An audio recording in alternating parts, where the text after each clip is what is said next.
field. So please let us know. I am introducing today Ben Totel from Principal. Ben, why don't you come up here? We have a long-standing relationship with Principal Financial. Ben Totel has been that person for a long, long time. Local guy raising his family here. Really appreciate the relationship that we've had over the years. He's going to tell us just a little bit about Principal Financial as a company. Thanks, Guy. Thanks for having Principal here today. It's a privilege to be here. 20 years I've known Compass. 20 years. They must not all be bad, right? And you know, Guy asked me to talk about Principal, but I'd be remiss if I didn't mention, you know, my job is I travel around the country and I work with financial advisors. And so I've seen planning and the approach done a lot of different ways. And I am just here to tell you that you are in really good hands and you made a really good decision by working with Compass. Very knowledgeable, salt of the earth people. They're dear friends of mine. I knew Kurt Pearson very well, still good friends with him. And so I just wanted to take the opportunity to say that. I applaud you for working with Compass. Guy asked me to talk about Principal. You know, I've been at Principal for 23 years, and I'll attempt to introduce Kevin in just a second. Kevin's been at Principal for 23 years as well. We started around the same time. And I have been, well, I live down by Winterset with my family in the country, but I've been here and at Principal for 23 years. And man, has it changed. You know, it's a Fortune 250 company and it's headquartered here in Des Moines, Iowa, but I can't even put it into words how much it's changed and how big it's gotten. And it's a wonderful company. They're very slow to make decisions. But we're in 42 countries now. Can you believe that? And most of our portfolio managers are in London and New York and Seattle. And so when we think about being you know, an Iowa, Des Moines, Midwestern company, we are, but they're doing the right things to stay competitive and to be global. And I'll tell you, all of my colleagues or my peers that do the same job as me around the country, they love telling clients that we're from Des Moines, Iowa. So, you know, I think that's pretty cool. I hear that all the time. Oh, you know, you need to do business with us because they're headquartered in Iowa. So that's a really good thing. So anyway, so I'm the representative for Principal for all of our investments, our mutual funds, ETFs, our separately managed accounts throughout the Midwest. And we work hard to be a student of the markets and deliver investment ideas to advisors that have a positive outcome for all of you. That's what we do. And part of the value that we bring, or what the way that we work to try to add value to financial advisors, is through education on things like Social Security and on Medicare and on beneficiary planning and on estate planning and tax planning and all of it. And Kevin Hansen, it's a privilege to have him with us today. I know how hard Kevin works. He develops a lot of our material and a lot of our education, and he runs our advanced retirement team. He's a certified financial planner, and he's going to answer all of your tough questions. And so Social Security obviously is a hot topic that's ongoing about how it will be addressed in the future, and especially with everything going on in today's environment. But things, just know things are okay, and Kevin has some really good information to share with us. So I'll bring Kevin up here, and thanks a lot. Awesome. Thanks, Ben. Thanks, Guy. Thanks, everyone, for joining us. Appreciate you taking the time today, whether you're online or in the room, to talk about retirement income planning. Retirement income and Social Security are interconnected, certainly, as it relates to kind of broad retirement planning.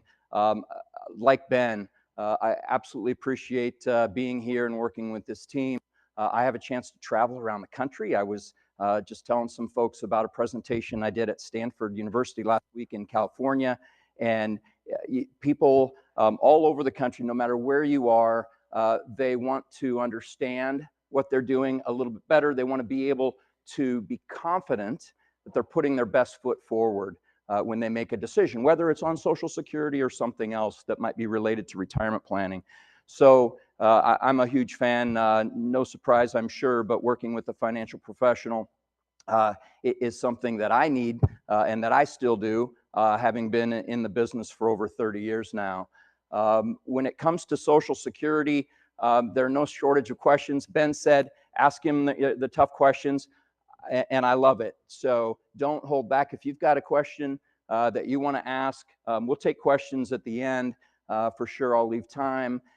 And if you've got a question that's more specific to you individually and you want to just ask that after the session, I'll stick around. Happy to entertain those.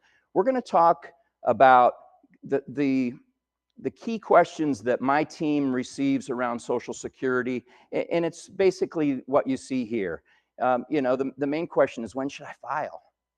When should I file and how much am I going to get? Well, we can easily answer with your Social Security statement how much you'll receive depending on what month you file between your age 62 and 70. But the when question is a question that nobody like me or anybody that spends a whole lot of their time and energy understanding this topic can really answer for you unless you can tell us when you're going to pass away. And, right? Boy, I see some head shaking. You understand how Social Security is designed. It's basically a program that was established back in 1935. The benefits that we receive are a function of our work, how long we're in the workforce, and how much we make over the long haul. And then it's a function of how long we live, when we're going to turn on our benefits, and how long we live. So we'll talk about that. It doesn't mean that we can't understand it to the point where when we do make that decision, whether you've already filed for Social Security and you're collecting it, or that's something that's coming up for you fairly soon, this is about understanding it so we can make a well-informed decision. Working and taxation of Social Security, they're two separate, effectively, provisions, if you will. There's something called the Social Security Earnings Test that we'll talk about in a minute that applies to folks who choose to turn on their benefits early. And when I say filing early, I mean filing prior to your full retirement age. It's another subtopic that we'll talk about. Full retirement age really matters. And then the taxation of benefits is where our friends at the IRS come in and say, we need to determine how much of your Social Security benefit will be counted as taxable. It's fairly straightforward. We'll talk about the taxation of benefits. Spousal benefits. Social Security and spousal benefits changed fairly significantly in 2016.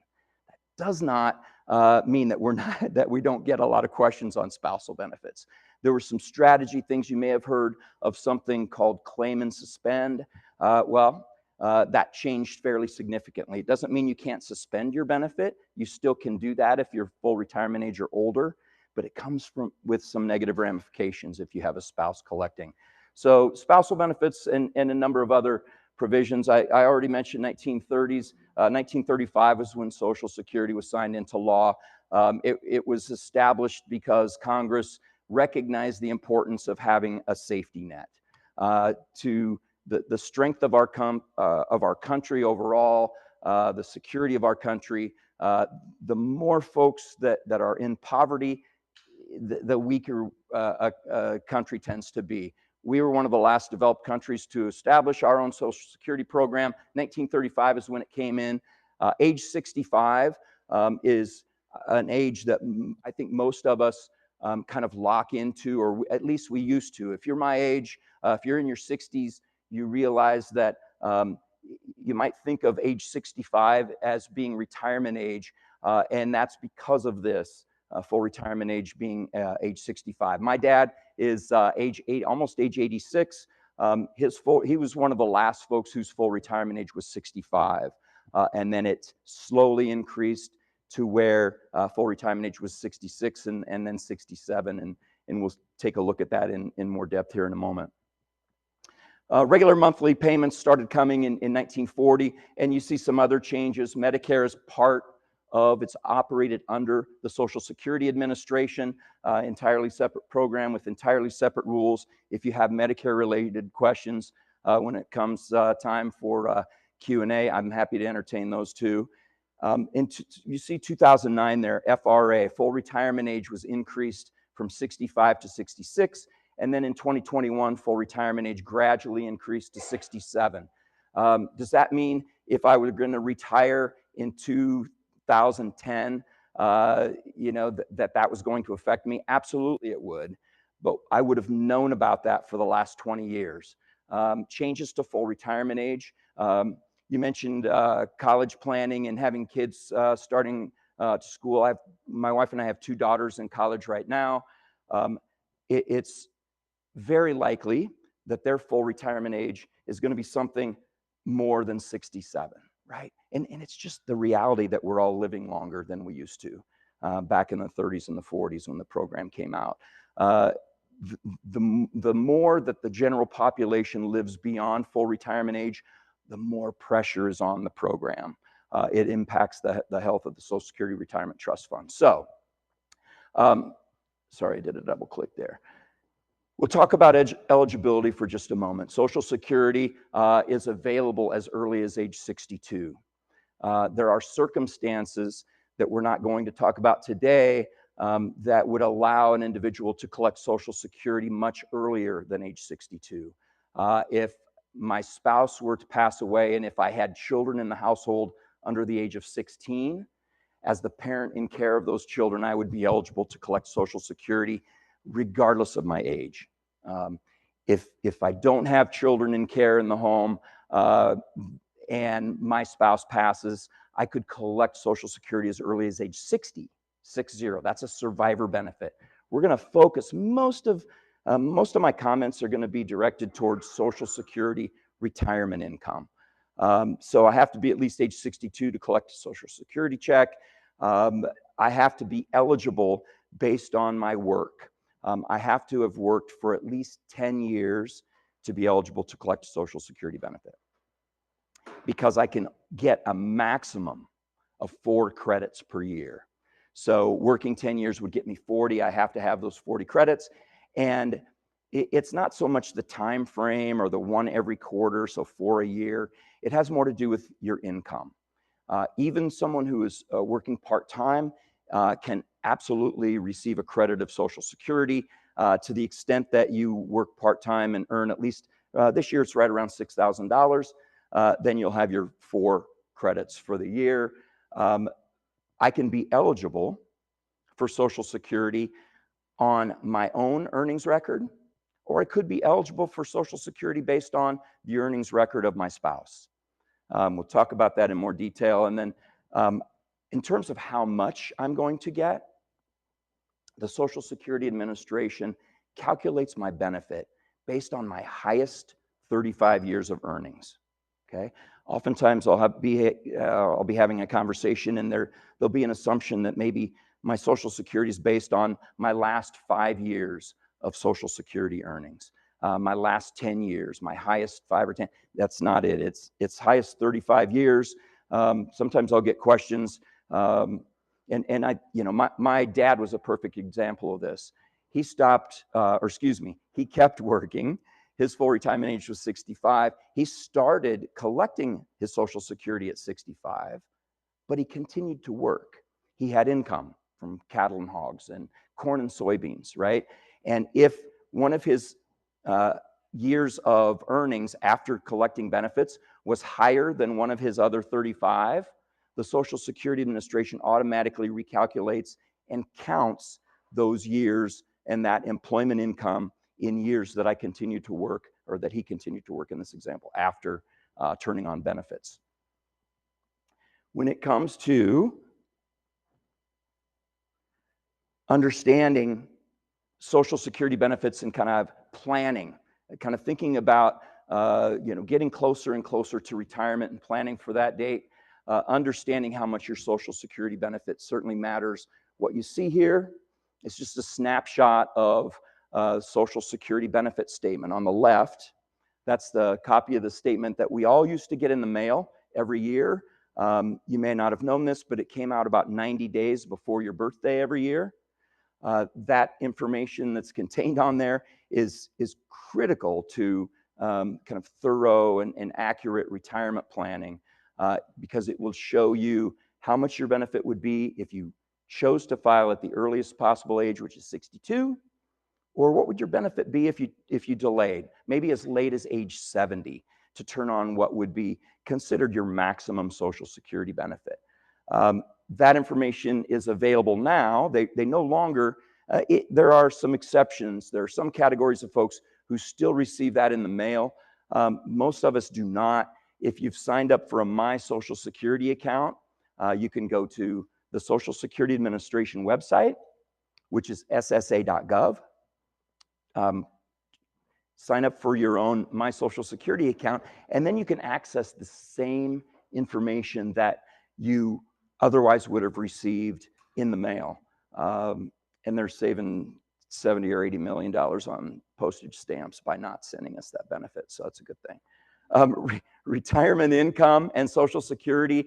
Retirement income can come from a number of sources. This is not an exhaustive list, but the saving that we do during our working years, over our career, is part of what goes into generating income. The Social Security bucket that you'll see there on the left, the folks at the Social Security Administration tell us that for the average income earner who wants to replace about 80% of their income that they were receiving during their working years, that Social Security is going to make up about 40% of the average earner's income in retirement. About 40%. It's no small slice of the pie, right? It's a pretty good chunk. And what we also know is that there are a whole lot of folks that turn on their benefit as early as possible, age 62. And if that was you, if you were already collecting your benefit, more power to you. I'm not up here saying that we should all delay collecting our Social Security benefits until age 70. In fact, furthest thing from that, there would be no scenario that I could imagine where if I had conversations with everyone in this room that I would recommend waiting until age 70. It just isn't the case, particularly if you're married and you have a spouse. So Social Security matters. That 40%, it may not be everything. There are a lot of folks in the country that I can tell you the data, the research suggests that that is their only source. You're working with a financial professional, you're in here becoming educated, and so the reality is for many of you, Social Security may make up something less than 40%. All the better, but it certainly matters. I mentioned full retirement age, Social Security full retirement age you can see on this slide. And you can see that what matters is your year of birth, okay? If you were born from 1943 to 1954, you had a full retirement age of 66, okay? Folks that were born after 1954 and up to 1960, you can see that full retirement age slowly escalates and increases to the point where if you were born in 1960 or later, your full retirement age is 67, and that's it. And what is full retirement age? What does that really mean to you? Full retirement age is the age at which you could turn on your Social Security benefit and collect what the folks at the Social Security Administration consider your full unreduced benefit. If you turn on your benefit in any month prior to that full retirement age, you're going to get a permanently reduced benefit based on your age. It's an age-based reduction. The more months that you are prior to your full retirement age when you turn that benefit on, the larger that reduction is going to be. You can claim as early as age 62. We already talked about that. But what happens if you do? Okay, do I just turn it on and I receive it? You do receive it, but it comes at a cost, an age-based reduction for early filing, as they refer to it. You can see there, if you were born from 43 to 54, there would have been a 25% reduction in your benefit for turning it on at 62. That's a permanent reduction. You can see there, if you were born in 1960 or later, which I know a lot of folks in this room were, their full retirement age is 67, and filing at 62 would result in a 30% benefit reduction. For each month that you delay and you get closer and closer to full retirement age, that reduction becomes smaller and smaller. Claiming at age 70 is what oftentimes we refer to as the oldest possible age to turn on benefits. You can see here from the slide, this just kind of visually shows what the Social Security Administration refers to as a delayed retirement credit. That's 8% per year. 8% per year in terms of a guaranteed benefit, to the extent that you consider Social Security guaranteed, which it is effectively. If Social Security isn't a guaranteed benefit, there probably aren't any guaranteed benefits in terms of retirement income, let's say. So delaying beyond full retirement age. If your full retirement age were 66 and you waited for each year that you wait, and in fact, for each month that you wait, you get 1/12 of that 8%. If you wait a full year, you'd have received the full 8% increase. And that's a permanent increase to your retirement income. For folks born in 1960 or later, full retirement age is 67, there would be 24% increase for waiting from 67 to age 70. So it's the point where you would receive your highest monthly Social Security check if you wait till age 70. There's the, I talked at the start about taxation of benefits for just a moment. We're going to address taxation, and then this thing called the earnings test. That second bullet point there will become more clear as we go. There's no penalty for earnings for working and having employment income once you reach full retirement age, okay? And that 8% per year increase in benefit. So from a standpoint of, and I'm having a little bit of an issue with this clicker. When should I take my benefit? Kind of what I've talked to up to this point, it really is shown by this chart, right? This idea of early filing. I can file early, I'll have a reduction. If I wait until full retirement age, I'll get my 100% of my benefit. And if I delay beyond my full retirement age, I'll participate in this increase. The Social Security earnings test. So what happens if I decide at 62 or 63 that I'm ready to stop working? And I'm just done working, and part of that decision is going to involve turning on my Social Security benefit because I need to replace, as much as I can of the income that I was earning.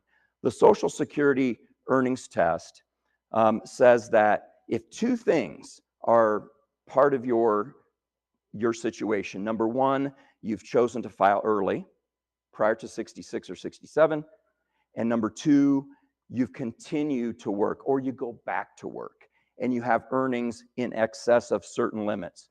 You see the first limit here, it's $23,400.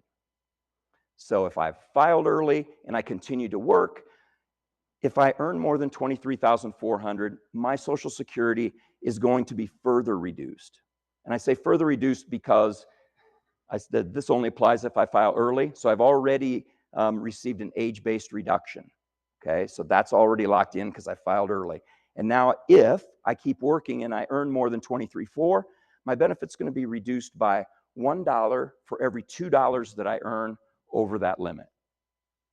And that's it. This is intended to be a disincentive to us to turning our benefits on early if we're still working. Quick question for you, Kevin. Yes. That $23,400 is not investment income. So it's not capital gains, not dividends. It's not pension income. Exactly. It is active working wages. You got it. Okay. People get confused about that. Going out and earning it by your time and effort, just like a job. So. Yep, absolutely. Thank you, Guy. It's income from employment, right? Whether you're self-employed, if you're self-employed, you're familiar with 1099 income from self-employment. If you work for a business that had employees, common law employees, you would receive W-2 income. Those are both considered sources of income from employment, and that is what's going to apply here. If you take a distribution from your 401k or a distribution from your IRA, or you have capital gains or other dividends or gains on your investments, those are not part of that 23.4 at all. Yes? When it comes to this, it's individual. Now, when we're going to start talking about taxes here in a moment, that's going to be household. Great question. So as it relates to the Social Security earnings test that we're talking about here, it's an individual thing.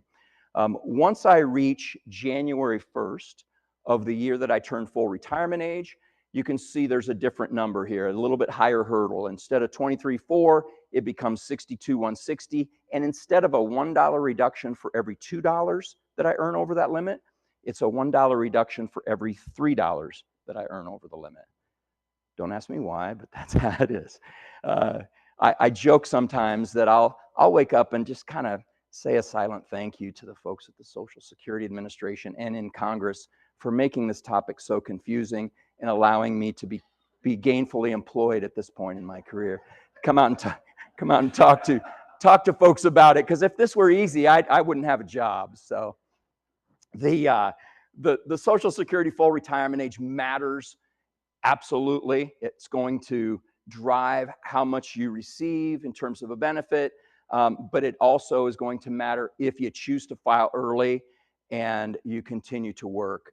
Once you reach full retirement age, there's no longer an earnings limit. Okay?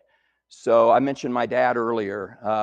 20 years ago when he retired, he reached 65, which was his full retirement age, and it didn't matter whether he made $24,000 or $124,000. There would be no reduction because he's reached that full retirement age limit. Taxes are separate. Okay, a lot of times I'll be talking about that previous slide, and it may feel like a tax or some form of a tax. It's not a tax. This is. So as it relates to your tax filing that you did earlier this week, hopefully, the Social Security taxation is really impacted by two things. Really, only two things matter. Number one, what is my tax filing status? Am I single or am I married filing jointly?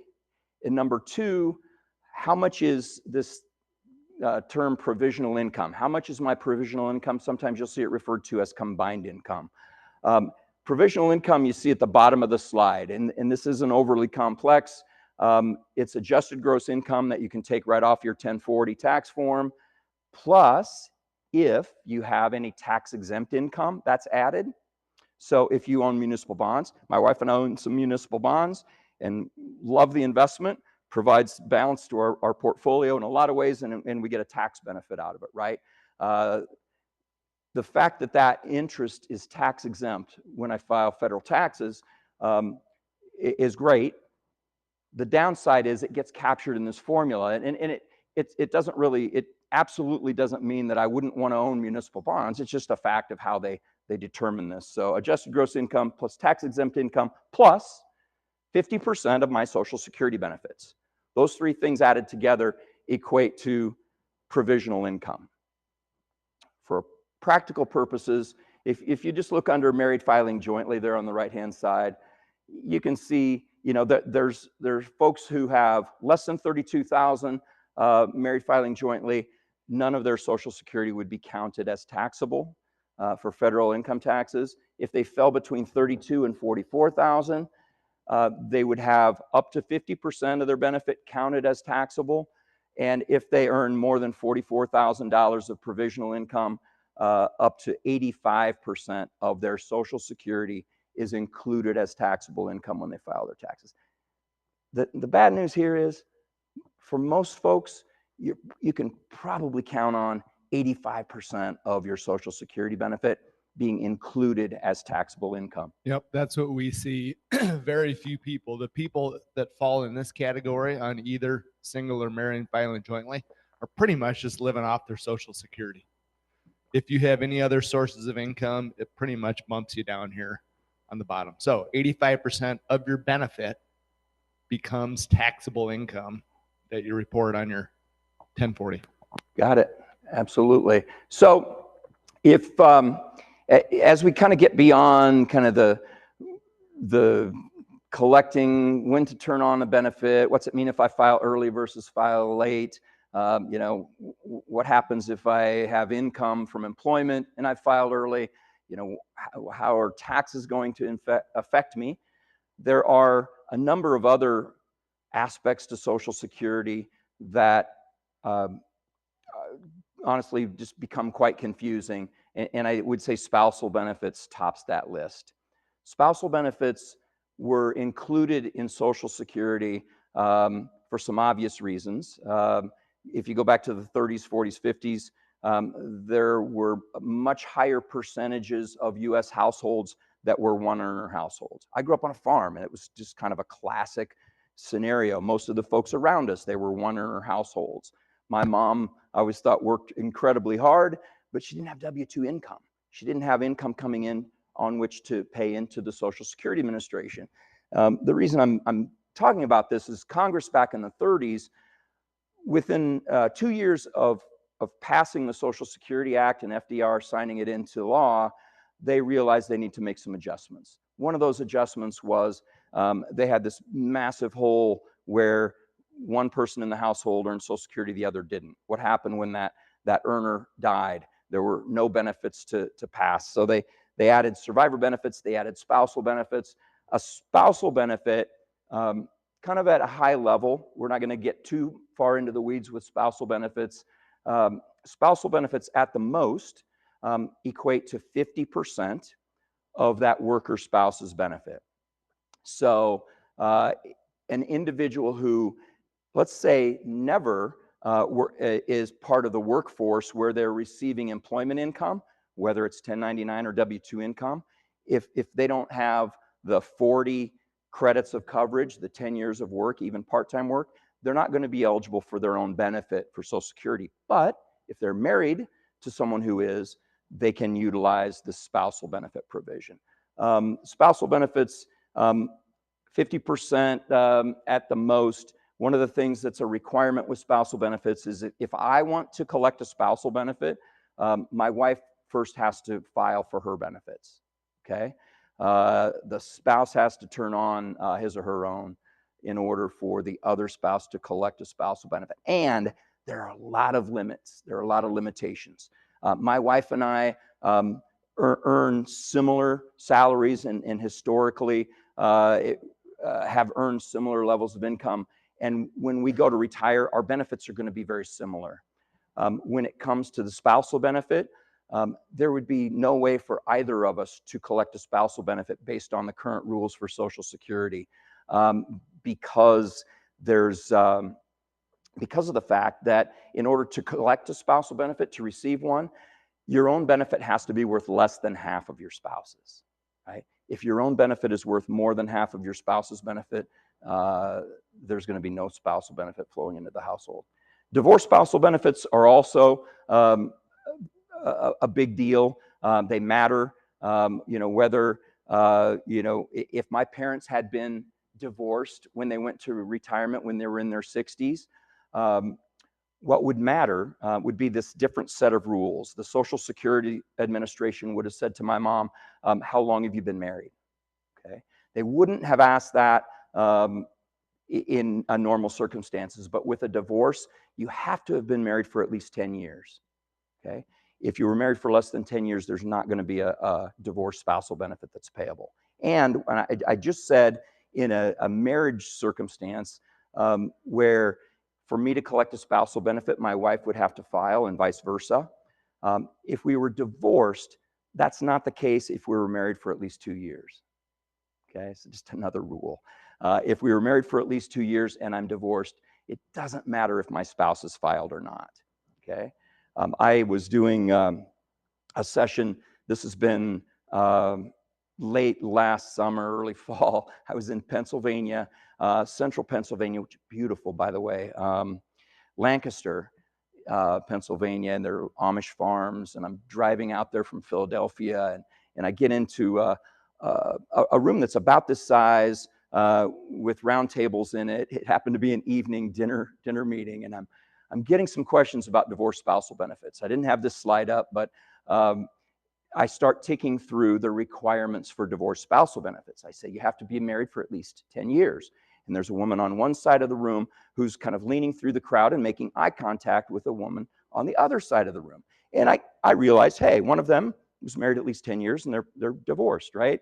That kind of how it felt. I go through all the other requirements. I come to find out at the end of the session that both women had been married to the same gentleman in town. Both marriages, true story, both marriages lasted at least 10 years. At both exes, they were divorced and they hadn't remarried. So technically they would both be eligible, depending on how much their own benefit was, they would be eligible for a divorced spousal benefit. And I kid you not, they were high-fiving each other on the way out, on the way out the door. Johnny Carson, right? I'm of an age, most of us in this room are of an age who remember Johnny Carson. I love Johnny Carson when my parents let me stay up late enough to watch it. From Nebraska, he had multiple marriages. He had 3 of his multiple marriages that each lasted 10 years or more, right? Pretty rare. So technically, each of those 3 exes, had they not gotten remarried prior to Social Security age, would be eligible to collect a Social Security benefit. And just because he's Johnny Carson, there's a maximum on Social Security. Because mine might be, $2,500 per month, let's say, my Social Security might be at full retirement age. That doesn't mean his was, $25,000 a month. The maximum this year is right around $3,800 per month if I'm 67 and turning my benefit on this year at full retirement age. Roughly, that's what it would be. So, number of different scenarios. The right-hand column, what you see here, addresses survivor benefits. So what benefits would be available upon the death of a spouse? And I see this getting confused with spousal benefits quite often. So spousal benefits that we talked about with the 50% maximum, those are only part of the conversation when both spouses are living, okay? Upon the death of a spouse or an ex-spouse, it becomes a survivor benefit question. Survivor benefits, kind of at their most basic level, I would refer to survivor benefits as being a greater of type of benefit. So let's say you have 2 folks who are in their 80s, they're married, one of them passes away. It doesn't matter which spouse passes away first, the survivor's going to collect the greater of those 2 Social Security benefits that are coming into the household. The smaller amount's going to go away, and you're going to have a survivor benefit. So you have to be at least age 60 or older, and you can be eligible to collect a divorced survivor benefit if your ex passes away. And this is where I see people like making notes, plotting what they're going to do when they leave the meeting. So survivor benefits for an ex are similar to spousal benefits for an ex in that you have to have been married for at least 10 years. So if you were, and if you don't get remarried until age 60 or later, then you're good. You're not going to jeopardize that ex-survivor benefit. If you get remarried prior to age 60, you're going to lose the ability to collect that divorced survivor benefit. Hey, Kevin, before you move on, will you go back a slide here? Absolutely. I want to talk about something we run into occasionally here. And going to your parents' example, right? Your dad was the wage earner. Your mom worked hard but didn't ever get paid for it. You got it. And the spousal benefit, while 2 spouses are alive, sometimes we see a very high earning spouse and someone who's working but didn't collect near the wages that the spouse earned. So maybe entered the workforce late after raising a family. Children, all sorts of scenarios. And what we see is that the lower earning spouse's Social Security benefit is less than half of the higher earning spouses. Okay, so they do have a benefit, but it's less than half. And in that situation, we say, have the lower earning spouse turn on their own benefit as soon as possible at age 62. Get a little bit of the benefit flowing, because someday when the higher earning spouse files for their Social Security benefit, they'll become eligible for half, which will be a raise, right?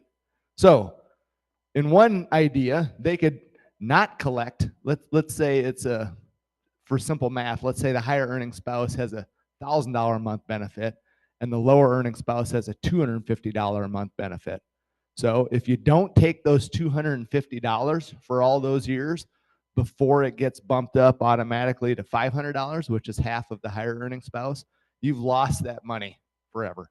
So it is a way to get some money and then get a raise someday to half of the higher earning spouse. So again, really high earning, very low earning, but has a benefit that's less than half. That should trip off something in your mind for a strategy. Great strategy, absolutely. Just before I close kind of my formal comments and we open it up to any questions that you have, this is an example. I find it's easier sometimes just to process the spousal benefit conversation if we take a look at some numbers. What we have here, and we're assuming full retirement age is 67. We've got Sam and Ann, and what we're showing is what would their benefits be kind of at the three key ages, 62, 67, or 70. I think sometimes it's easier if you direct your eyes to the middle column there under age 67. That's full retirement age. That's really the starting point to do the calculation for them at 62 or at 70. So in this example, Ann is the primary breadwinner in the household. Her monthly Social Security benefit estimate would be $2,400. Sam, if he files at 67, his benefit would be $1,000 per month on his earnings record. And if Ann has filed, instead of $1,000, Sam would collect $1,200. Not a huge difference, but hey, if somebody wants to give me $200 per month, I'm going to love it and I'm going to take it, right? So that's a raise to Sam. It does require that Ann files, because that would be a spousal benefit that would have to be, the switch would have to be turned on for Sam to collect it, and that happens by Ann filing. But what happens if we back them up 4 years? What if instead of filing at 67, they chose to file at the earliest possible age, which is 62? You can see Sam there, his benefit would be $700. That's a 30% reduction from his full retirement age benefit. Ann's is the same 30% reduction from $2,400 down to $1,680. And the spousal benefit also has a reduction schedule that in the case of a full retirement age of 67, the spousal benefit reduces to 30% as well. What happens instead of filing at 62 or 67 that they choose to wait until age 70? You can see Sam's benefit increases here to $1,240. Ann's benefit would increase to $2,976. And those numbers are 3 years of the 8%. So that's a 24% increase. It's a simple rate. It's not compounded each year. But what's going on here? This is kind of the point of the slide, is for me to show you that there is no financial gain to be had for delaying the spousal benefit beyond full retirement age. The 8% per year delayed retirement credit that I talked about with an individual benefit does not apply to spousal benefits, period. A couple of other, did you have? Yep, go back to this. This is a great example of what I was talking about. Mm-hmm. If Ann expects to retire at 65 or 67 and turn on her Social Security at that time, what we would say is, Sam, with the idea of the income issue, income earning, right, before full retirement age, that could offset that if he is still earning an income, but take your $700 a month until at 62, until you can get a raise to $1,200 a month at 67 when Ann files. That's the exact what I was just talking about. You bet. Thank you. Absolutely. Good stuff. A couple of final comments before questions. I mentioned 2016 and some rule changes and claim and suspend. There's a provision referred to, and this is a highly technical term that you see here, and that is do-over. So you may want to jot that down, the do-over. And if you're a golfer, if you're not a scratch golfer, you may be familiar with the concept of a mulligan in golf, which is effectively a do-over. teeing up another ball because I hit the first one into the trees or into the pond, and I get another crack at it. That is not part of the rules of golf. That doesn't work at the Masters. But the do-over for Social Security purposes effectively allows me to reset. If I made a decision, let's say at 62 or 63 or 64, to turn on my benefit, by doing that, I'm going to have a permanent age-based reduction to my benefit, right? Let's say I made that decision because, I'm just having trouble with my back, and my job requires, some pain to my back, and I'm just done. And then let's say that 6-8 months later, I'd make a decision to have surgery. I'm feeling great. I'm in an entirely different position physically, and I decide to go back to work, whether it's in the same thing or I do something else. If that happens to me, I may wish that I hadn't turned on Social Security. Why? Because number one, I'm taking this permanent haircut because I've turned it on early. Number two, if I go back to work like I think maybe I want to, that would be crazy. It's not going to happen to me. But if I retire and then go back to work, then I'm going to be in a position where if I make that decision, that I kind of have this Social Security regret. I wish I wouldn't have filed. As long as not more than 12 months has gone by, and as long as I get out the checkbook and I write a check to pay back, or however I do it, I have to pay back any benefits, any benefits that I collected up to that point. Then I get the reset, and then it's as if I didn't file, and I can delay until a later age when my benefit will be worth more and may not be subject to the earnings test, that kind of thing. Suspending a benefit can still happen. Something called claim and suspend was a strategy with married couples. That's gone. Why would I want to suspend my benefit? Let's say I'm a single filer, I'm not married, I filed early for whatever reason, my circumstances have changed, maybe I've inherited some money, maybe I've sold a business or some land, whatever the case might be. I could, and in that, because of that, I just don't have a need for that Social Security income. I could suspend that benefit if I'm full retirement age or older. If there are any benefits being paid off of my earnings record, like a spousal benefit, there's another level of benefits that are referred to as auxiliary benefits that could be payable to children, young children in the household, if they're my children. Then it would not only suspend my benefit, but it would suspend all other benefits being paid off my earnings record. So it doesn't really line up with spousal benefits. And I could collect the delayed retirement credits from full retirement age on. I get a lot of questions about the future of Social Security. Right now, there's a lot of uncertainty. Last week, if you were paying attention to some of the news out of Washington, there was a lot of concern because there was a decision by the administration that would have required all of us to have to go into our local Social Security Administration office to prove our identity effectively. We never had to do that prior to this year. They got a lot of pushback. There's cuts already to some of the service folks. And with that pushback, they backed off. They relented. They said, "Oh, sorry, we can do this. We can verify your identity over the phone. We have systems in place for security and all of that stuff." As far as the future of Social Security, a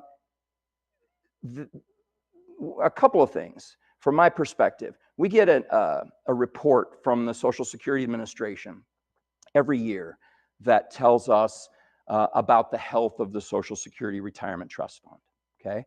The taxes that come out of our payroll during our working years, we are referred to as FICA taxes, that are going toward paying our social, or providing us with this Social Security benefit, go into a Social Security Retirement Trust Fund. They give us a report on the longevity, the health, the viability of that trust fund. Right now, they say that barring any changes to current law, the Social Security Retirement Trust Fund will run out in the year 2033. Doesn't sound good, right? What does that mean to me if I'm collecting a benefit? Technically, what it would mean is that they would only be able to pay out about 77 cents on the dollar of promised benefits. That's a pay cut, right? That's a Social Security cut. One of the things that we know about Washington, D.C. and our duly elected representatives is that they kind of like to get reelected, right? The Social Security topic is highly political. Both sides of the political fence are equally, I would say, are equally as skilled at creating havoc, talking about potential cuts or changes. I think what we can see in the rearview window going back to 1935 is that when changes are proposed to Social Security, and there will be changes, it's just a fact because of this, right? Is that they make those changes to impact younger folks so they have decades literally to plan for that change. My daughters, I can practically guarantee that full retirement age will not be 67 for them. It'll be 68 or older because advances in medicine are only going to compound this fact that we're all living longer.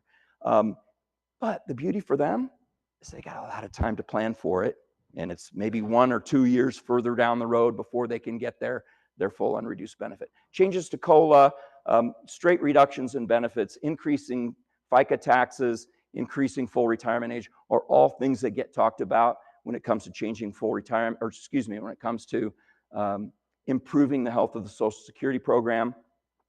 I think there are very few folks who would consider themselves as experts in Social Security who are apolitical, who are trying to kind of view it without any political lens.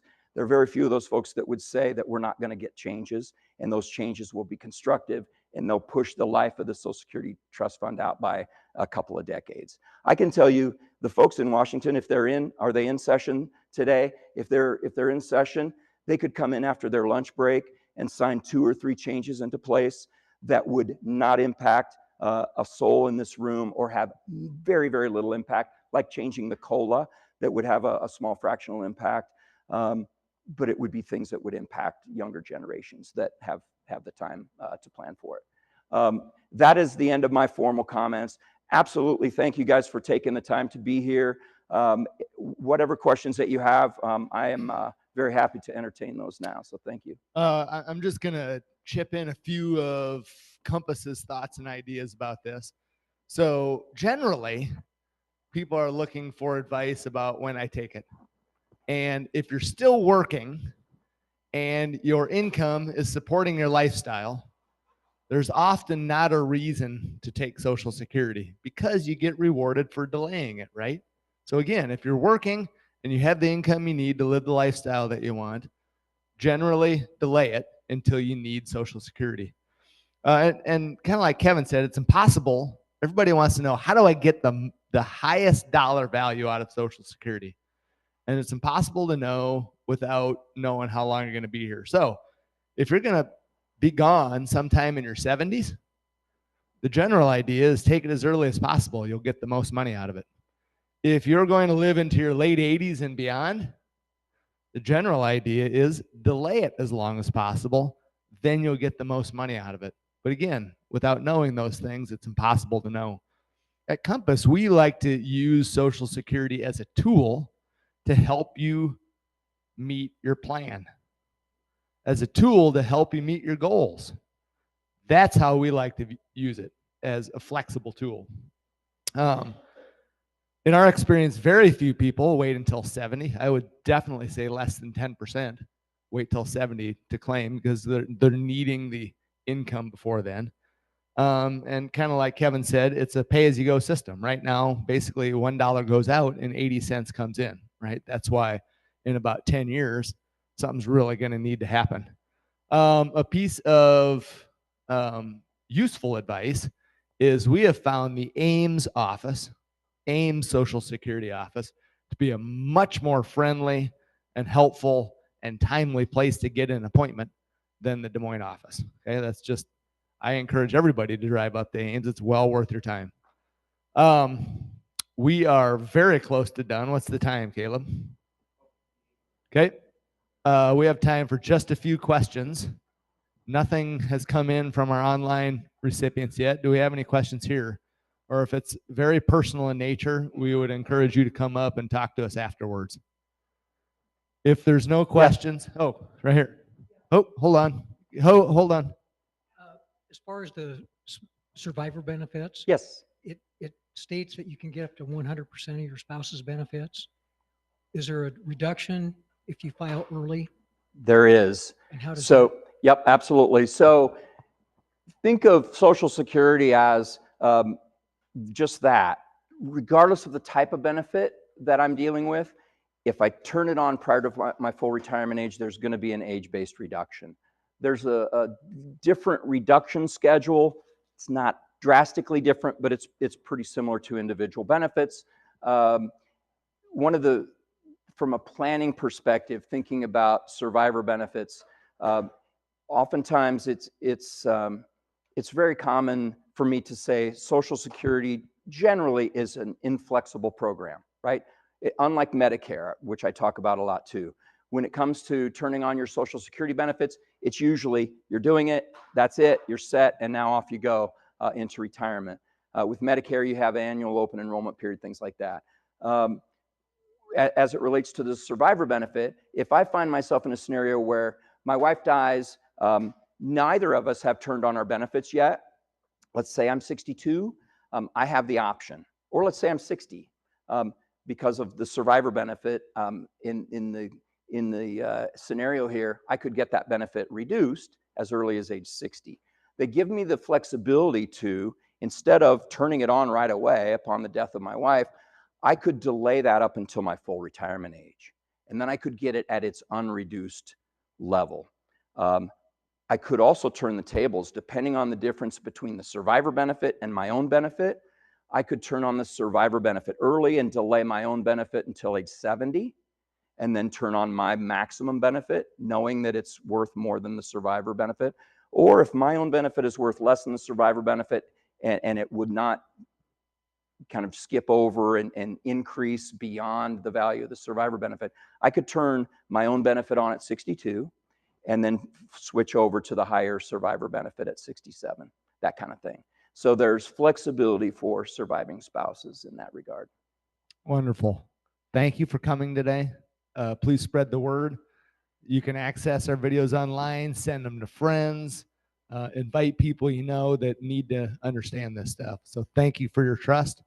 We appreciate you being clients here, and welcome back next month. Have a great day. Thanks.